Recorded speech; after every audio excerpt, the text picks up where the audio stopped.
Pioli's on fire. Napoli is terrified. Pioli's on fire. Osimhen is terrified. Pioli's on fire. Kvaratskhelia is terrified. Pioli's on fire. Who? La la la la la la la la la la la la. La la la la la la la la la la la la. La la la la la la la la la la la la. La la la la la la la la la la la la. Alright, let me take these off, because I don't think you guys understand how little I see without them. Without my normal glasses. Okay, there we go. That's 3, baby. In total, we have played Napoli 4 games this season. We have outplayed them 4 times. In 16 days, we played them 3 times. We won twice, drawn 1, with a last-minute equalizer consolation goal that meant nothing because they were already out. Milan are in the Champions League semi-fucking-finals with royalty, with European royalty where they belong, okay? Honestly, I want to say that I can't believe it, but I actually can believe it. When we got this draw, I thought we could beat this team. We absolutely could beat this team. Oh, they're the greatest team in Italian history. They're the greatest team, whatever. They're better than the Juve teams. They've reinvented football. Spalletti's at the press conferences telling us, there are no more positions in football. There are just spaces. You just have to occupy the spaces. Whatever bullshit buzzwords he wants to use. When push came to shove, right? When the metal hit the road, okay? When the shit really got right down to it, it was Lozano and Di Lorenzo and Matias Oliveira and Kvaratskhelia on the wings, crossing it. Over and over and over. Predictably. Easy. Easy to defend. Kjaer and Tomori, finger licking good, baby. Easy. Barbecue chicken.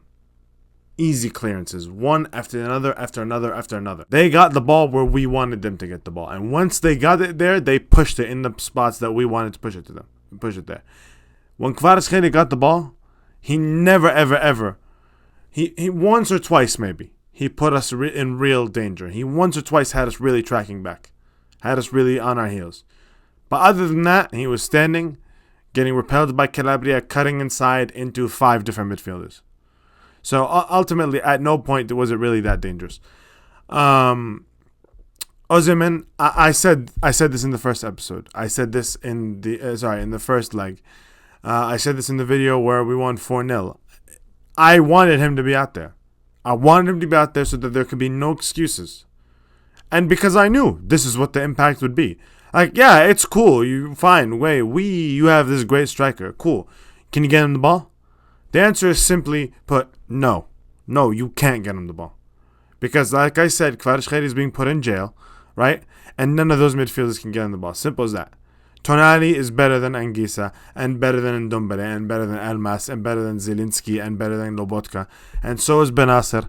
And honest to God, so is Krunic. These 2 legs, Krunic were played out of his fucking mind. He's better than them too. Everybody's better than them. I don't even care. They got punked. Okay? You go through the game. We start out timid, same as the first leg. That's fine. They're going to control possession. But controlling possession doesn't mean control the game. The team, like I said, the team who puts the opposition in uncomfortable spots, that's the team that's controlling the game. Uncomfortable spots does not mean you're constantly on the ball. Uncomfortable spots means where they don't want to be, on their heels. Okay? And we constantly put them on their heels. They kept pushing and pushing and pushing. And then we get the counterattack. Leao is on the ball. He plays it to Teo. He cuts inside. Teo plays it right beautifully to Leao. Leao nutmegs Rui. Plays it to Brahim. Brahim takes an extra touch. But by that point, Mario Rui had clattered Leao in the box. Penalty. Now, the fact that we're in the Champions League quarterfinals and we don't have a reliable go-to, like guaranteed, nailed-on penalty taker is a problem. A very big problem. But Giroud steps up, the World Cup winner, the most experienced man, and all that other bullshit commentator cliche crap, okay, that they're going to say about him. He steps up, and it's saved. And then Meret saves it, and then like 5 minutes later, Meret plays it right back to Tonali, who plays it to Benasser, who plays it beautifully to Giroud, who has a one-on-one, who also fucking limp wrist shot the fucking 36-year-old bitch, and Meret saves again. And at that point, I'm on my knees, I'm shaking, like I cannot fucking believe that we haven't gone up 2-0, the game 3-0 on aggregate, game's over, shut up shop. Go home. Everybody's celebrating. I can't believe it's not that at that point. But it isn't, because we don't have a reliable striker. And honest to God, I don't care that Giroud scored the winner. He's not a reliable striker. We do not have a reliable presence inside the box. That's as simple as that. But like in the first leg, we were under the cosh, under pressure constantly. And then Leao broke out for that run. And the dynamics of the game changed. We pushed on. We gained possession. Napoli were a little bit like, oh, okay, like we have to respect what these guys can do with the pace and the speed and the athleticism. And immediately, we started getting more of the ball, and then we hit them again on the counterattack, and Leao just, he's the best player he's the best player on the field. Is the least amount of compliment I'll give him, because I could be a lot more hyperbolic. But I'll stick to he's the best player on the pitch. Let's actually just like break down this fucking run, like just by itself. Look, the goal itself is a work of art. It's magic. It goes into the catalog of Kaka, honestly. Like, it was so Kaka-esque. And so was his run in the first leg. It's just it's a testament. It's the best player on the pitch saying, I'm going to have my word. You know what I'm saying? I'm going to stamp authority on this game. The history books will not record this game without my contribution in it. Okay? That's what that was. Honestly. Like, just look at this. First of all, Ndombele makes a mistake, which, like, around Leao, don't do that. Okay? Then you start. You've got. He's still in his own half. Well in his own half. Okay? Right here. Just turn of pace, unbelievable. He's not even close. Ndombele never has a chance. Okay? But this is the fun stuff right here. Look at this, man. He goes right here. And Di Lorenzo just makes. No, I'm sorry. Don't do that. Don't do that. To borrow the words of the great Mark Jackson. Young man, do you not get cable TV? Okay? Rafael Leao is running at you. Okay? Do not engage. Run back. Run back. Simple as that. Keep running until you see a white line. Keep running. Do not engage. They have scouting reports, I'm sure. And I'm sure somebody told him, do not do that. Don't do that. Okay? And just simply, look at this. Look at this shit. He's just like, whoop, no, not even here. And then here, right? He's one-on-one with Rahmani. And this is just like, he's just like, I don't even care. I am faster than you. I am stronger than you. I am bigger than you. Okay? God created me to be a heat-seeking missile of dribbling destruction. And there is nothing that you, Amir Rahmani, can do to stop me. That's what's going on in his mind. There's not a damn thing anybody on that team, anybody who's ever worn sky blue, can do to stop this. Okay? He gets out of his way. He said, get the hell out of my face, man. Get out of the way with that weak shit. And he taps it in. He gives Giroud that tap in to secure us into the Champions League, man. Like, that's just greatness. That is pure, unadulterated greatness. And honestly, Don't compare him to anybody else. Just don't. I don't even care if they're better. Just don't compare him. He stands alone. An artist, a magician, a source of joy. Okay? He stands alone. Don't compare him to other people. You know? He just don't. Comparison is the thief of joy. This guy is joy. Don't compare him to anybody else. Nobody else deserves to be next to this guy. Nobody else. He is one of one. Simple as. The game continues. Napoli have a few chances. Eventually, in the 80th minute, they get a penalty. 83rd minute or something, they get a penalty from just incidental. Tomori slides. His arm is out on the ground. There's nothing he could do. I guess, yes, it's a penalty. And if it wasn't a penalty, it would have gone to Raspadori for a tap-in probably. So, you have to let it go. Kvaratskhelia steps up. And honestly, in my heart, I stood there and I believed we are in this team's head.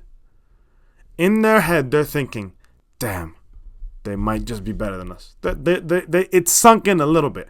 I really honestly believe that. It's sunk in a little bit like, damn, they might just be better than us. And he steps up and Mike saves. Michael fucking Maignan. Again. The best keeper in the world. He's unbelievable, unquestionable, undeniable in everything he does. He comes out to claim a cross, he's the best in the world at it. He goes out to save, to make elaborate, fantastic saves, he's the best in the world at it. Distribution, best in the world at it.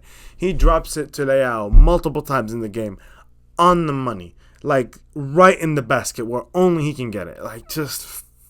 Like unbelievable passing. He just adds a different level of calm to the team because when Napoli press you and you can just go back to that guy and he's just going to drop it right where one of your attackers needs it, it's just like, okay, cool. Like the press no longer matters. The press no longer matters if the ball's going to go right to an attacker. I'm running out of things to say about Calabria, honestly. Like, time and time again, Kvaratskhelia would go 1-on-1 against him, and I would just be like, man, does this guy, like, not get deja vu? That's a lyric, isn't it? Olivier Rodriguez, yeah. Like, do you not get deja vu? Like, seriously. Does this guy not get deja vu every single time just getting punked? I mean, and this is the stuff, people, there are still idiots out there that don't respect Calabria after 4 fucking shutouts against one of the best wingers in the world. Fine. There are still idiots out there. But, like, to those people, again, the reason they don't respect him is because they just simply don't know what they're watching. And I'll try to explain just a little bit of what you're watching. What you're watching is textbook fundamentals. That's what you're watching. Every single thing Calabria does defensively is like how they teach in like academies or school or whatever. Like it's how defending is supposed to be played. Okay? 1-on-1 with a guy, you lead with your weak foot, right? He leads with his left foot. He's on the half turn already. Okay? You jab at the ball when the guy's coming at you. Because you can jab at the ball with your weak foot. But if he gets past you, you're already on the halfway turn. Okay? You never want to get stuck flat-footed, right? Because then you got to do a whole turn. Do you understand what I'm saying? You have to do a whole 180 turn. If you get flat-footed, you'll never recover if that happens. You're on the half turn because now all you got to do is 90 degrees and you're already there. You know what I'm saying? Your body's this way, but you're focused this way. You got to do a 90-degree turn if he gets past you. And if he goes the opposite way again, then I'm just turning this way, and to get my body in his direction. Like that's defending your fundamentals, and just the time and time again, where because he's on the half turn, and Kvaratskhelia would try to get past him, and he'd be 90 degrees, get his body in front of him, get his body between the ball and Kvaratskhelia, like. Time and time again. It's the best way. Those fundamentals are the way you tighten the gap between physical attributes. You know, Kvaratskhelia is way faster, way more technical, way faster, quick twitch and all that. Okay, but Calabria with the fundamentals eviled the playing field every single game. 4 games this season. 3.5, I guess, because he got injured at halftime in the first game. 3.5 games this season. He was neck and neck on his fucking ass. Okay? And yeah, he got support. Welcome to the fucking world of Rafael Leao.